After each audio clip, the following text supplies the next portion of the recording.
Well, good morning, ladies. Here is where I'm at on the picture. You can compare it to where you're at on yours if you are doing this tutorial and following along. I have put some blue on this head over here because actually this wraps around and connects to the back.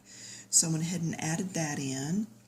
Then I have started with my purple right in here, and I used the purple neon that has just a little bit of sparkle to it, and then I used the purple glitter and blended those just like I've been blending these others. And to bring you up to speed also, I went back and did the tail with the red and the pink glitteries. So that is all finished. And something else I've done over here on this blue, can you see how it's a little darker right here under the edge of that fold, and a little darker here, and then I put some here and on each side of that V. I came back in with a darker regular blue, and again, these are the Super Doodle gel pens. And so I'm going to come over here and do some of this and show you how easy this is to do. Okay, let's change my light. Okay, let's try this again now. I put the light on the other side of the table. It's just a little bit ridiculous how much shadow my hand puts on it. Okay, so now I'm going to come in and I'm going to try to tilt this light even more for you. Hopefully that's going to help. And I'm going to come, see, this is overlapping this is overlapping this. So it should be a little darker here. And again, I'm just using these little tick strokes. You put down and then you lift as you pull out. And that will help it blend to what's underneath. But now look how that looks like it's deeper down. Alright, now normally that would also happen here because this is over top. This is over top of this. This is over top of this. But because I changed it up and put the light here, same here, I'm not going to do that. I will do it some here and come up backwards just to show you again. This is not necessarily how I would normally do a piece. Normally my darks would all go here, but I wanted the variation. That's why I put the light here and the dark at the bottom. So it doesn't always work with dark and light source depending on how you're drawing. But can you see how that just deepens that up? So what I just now did was some right here. Alright, so there's that. What else did I do? I don't think I did much else. I added some green.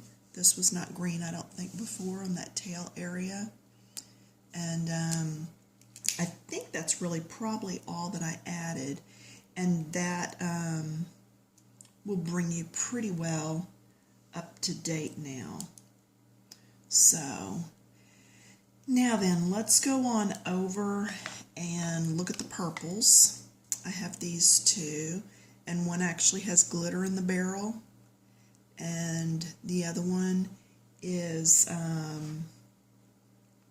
from the far end of the 50 pack down with the metallics, or the neons, excuse me.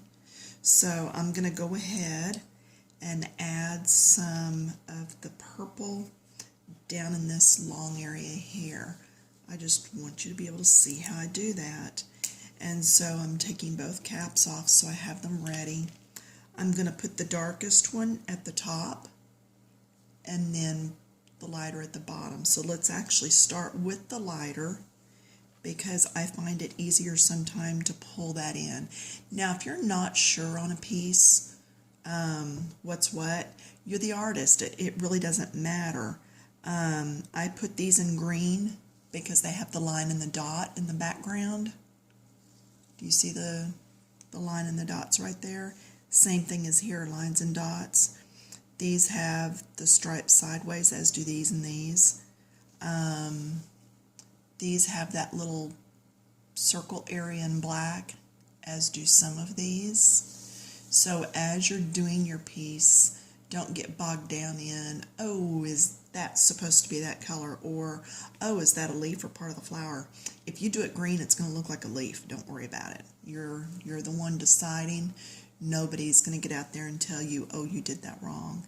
If they did, they kind of need to be off doing a piece by themselves somewhere. So here you can see me pulling this color, and it looks like I might have grabbed the wrong one. That looks like that might be the darker one. Let's see how this pulls down into it now. Nope, this is definitely the darker one, so I did that the way I wanted to. But see how that's just blending? And again, it's those strokes, pull and lift. And I'm working towards the dark end, and then I'll be a little more careful up here so I stay in my lines. Alright, so that blended nicely. So yes, these gel pens do blend very nicely. I'm going to come around here, and I'm only going to come up to here because this is overlapping, so this would be a little darker right here, even though the dark on the other one did not start till further up. And then once I get here, I can just color this in solid. So whereas it looks a little dark now, and where you can't really see everything, it's going to look more like this when it dries. Alright? And you can see that shimmer. I love these colors. So anyway, I think Super Doodle is maybe one of the best little secrets around. I didn't know about them, but they are available on Amazon, and they were supposed to get here today, and they came yesterday. So there's even, and I did not pay for any extra shipping or anything. So they come in a 25, 36, and 50 pack. One of the colors I will be using up very quickly, I can tell, is the lighter green that I used on the wings. It's, if you were painting, it's like a peridot green in folk art. And I love that green. And it's going to be so awesome for foliage. I will tell you something they have added to their pack, and it's in this 50 pack, is extra browns, tans, things like that, which is wonderful for all the foliage and animal pages we have in our coloring books now. So their colors are very bright and vivid. Would love to see some soft colors, but I'm not sure if that's really possible with this. Alright, so there's that now. So you've seen how I did that. I am going to pause for a few minutes, get things ready for the next step, because these videos get long quick, and I'll be right back. Okay, I want to show you his beak, and I have used the glitter gray and the white. The white is an opaque white, so if you go over a black line, it's not going to show through as well, so be careful on that. And I've got this streaky look, and really that's what I was going for, because on these birds, you'll often see them with their beaks scratching around down in the dirt and stuff, so they are streaked up like that.